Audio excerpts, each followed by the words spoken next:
Le point sur la situation de la COVID-19 et la vaccination à Meshtoriats avec le chef Kafamo. Quoi? Quoi, Rocher? Quoi, Pécoga Minute? On t'écoute. Merci beaucoup, Rocher, Tunichkupten. Écoute, on a quand même des bonnes nouvelles. On n'a eu aucun nouveau cas de la COVID-19 à Meshtoriats depuis la fin janvier. Et il y a très peu de nouveaux cas également dans la région. On a vu hier, il n'y avait même aucun cas, donc c'est quand même bien. Et dans notre MRC, on ne compte aucun cas depuis la semaine dernière. Donc, c'est quand même des bonnes nouvelles.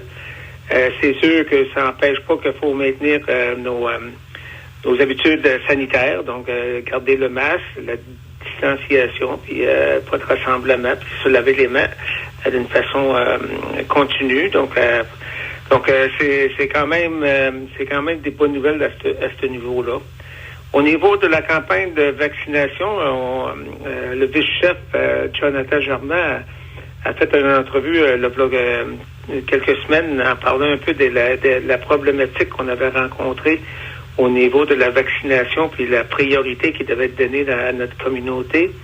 Il y a eu des rencontres avec le CIUS du Saguenay et également on a eu une rencontre avec le ministre aux Affaires autochtones, M. Yann Lafrenière, donc pour faire part un peu des doléances qu'on amène.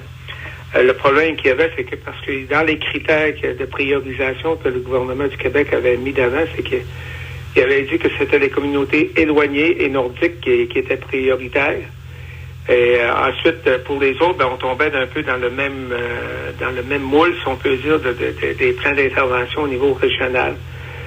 Nous, on a fait part qu'on ne pouvait pas embarquer dans le même moule parce que notre profil de santé n'était pas le même et qu'ils devaient considérer ça en premier. Donc, il y a eu comme un réajustement. Puis les réajustements, ça fait quand même sentir. Puis on le voit aussi chez nous parce que dans le plan qu'on a communiqué à la population sur la vaccination, on a mis des priorités. Puis présentement, on a la priorité 1, donc tous les résidents du centre chimique, le personnel, les résidents du domaine de Cattery ont été rencontrés, puis il y a eu une session de vaccination pour eux. Ensuite, la priorité 2, donc les personnes de santé, des services sociaux, policiers, pompiers, personnel d'entretien, chauffeurs et accompagnateurs de transport médical, coop, travailleurs de proximité. Et les intervenants au niveau du carrefour Ouskoui a été également rencontrés pour leur donner la possibilité d'être vaccinés. Également, priorité 3, qui est tout le service à domicile. Donc, les personnes, quand même, ont été rencontrées. C'est sûr qu'il manque encore des personnes. Il manquait des personnes lors de ces étapes-là. Donc, ils vont être recontactés pour s'assurer qu'ils puissent avoir la priorité. Il ne faut pas oublier que le vaccin est quand même volontaire. Donc, il n'est pas imposé à tout le monde. Donc, mais on a quand même une bonne réponse de la part des individus de la communauté. On a commencé la priorité 4, qui se divise en trois parties. Donc, on a les gens de 80 ans et plus, 70 ans et plus, et ensuite 60 ans et plus. Donc, c'est sûr que pour nous, c'est important que les gens puissent s'inscrire pour avoir droit à ce vaccin-là. Donc, on demande aux gens de s'inscrire sur des listes.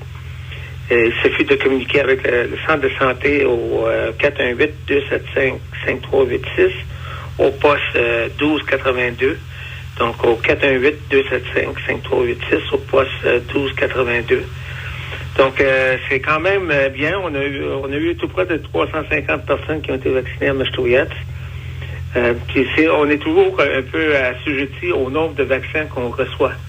Donc, c'est sûr que si on reçoit plus de vaccins, on va être capable d'augmenter la cadence, si je peux dire ça de même. Mais c'est bien de voir que la vaccination des gens de priorité 1, 2 et 3 est pratiquement complétée. Vous avez entendu dans les nouvelles que durant la semaine de relâche, il n'y aura pas de vaccin, de livraison de vaccins dans les régions. Donc, il y a une concentration qui se fait dans la ville de Montréal. Donc, puis des raisons qui ont été données, c'est que il y a beaucoup de variants qui sont identifiées dans ces coins-là. Donc, plus de personnes qui sont vaccinées dans ce coin-là, moins de chances que le vaccin se transfère à d'autres régions. Donc, on va voir si ça fonctionne. Et les gens ont confiance. Donc, faut vraiment les faire confiance. Donc, c'est sûr que pour les personnes aux prises avec des maladies chroniques et des problèmes de santé, il est important de téléphoner et prendre rendez-vous pour la vaccination. Donc, pour nous autres, c'est vraiment important. Donc, ça fait un peu le tour, si je peux dire, là, d'un peu la campagne de vaccination au niveau. Les gens, on entend un peu tout genre de nouvelles. On a entendu des gens ont communiqué avec moi en disant que dans d'autres médias, ils disaient que les gens de Meshtoyette étaient tous vaccinés. C'est pas le cas. Nous, on va prioriser les membres de la communauté qui demeurent dans la communauté en premier. Puis, comme je vous ai dit au début, c'est toujours relatif au nombre de doses de vaccins disponibles.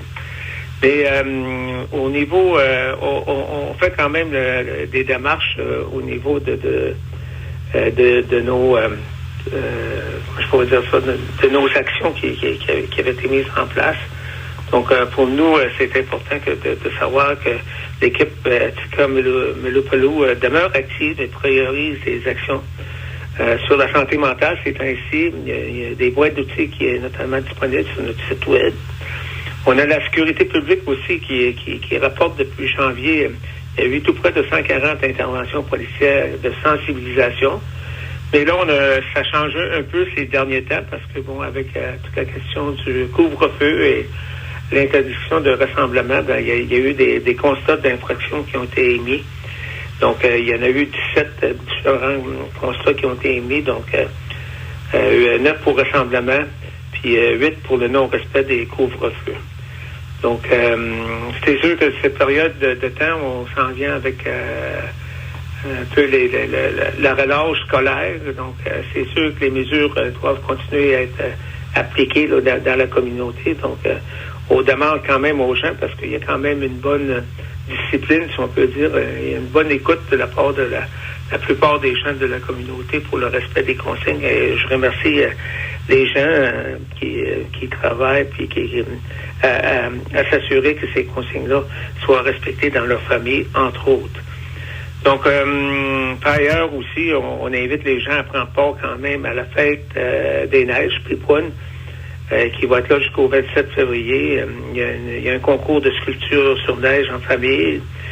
Il y a aussi des sculptures réalisées par les artisanats locaux à voir sur le site Ouachacit. Donc, quand vous allez prendre vos marches, vous allez voir un peu ces sculptures-là en place. Donc, pour nous, on veut quand même rassurer notre population qui est plus vulnérable, qui soit priorisée là, au niveau de la vaccination chez nous. Donc, c'est une priorité qu'on donne au niveau de la santé publique et également à nos services de santé locales. Comme je vous dis, c'est important de rappeler que la vaccination, ça remplace pas les mesures sanitaires telles que la distanciation physique, le port du masque et le lavage des mains, qui doivent se poursuivre jusqu'à l'atteinte de l'immunité, une immunité collective adéquate. Donc, comme je vous dis, jusqu'à présent, dans la communauté, on a eu 27 cas de COVID qui est apparu dans la communauté depuis le début de la pandémie de la COVID-19. Mais qu'est-ce qui est bien, c'est qu'il n'y a aucun nouveau cas depuis le 30 janvier. Donc, je souhaite à tous une bonne semaine de relâche, puis aussi de ne pas oublier de garder les mesures sanitaires en place, puis de les respecter. Finish comme now. Alors voilà, c'était le point sur la situation de la COVID-19 et la vaccination.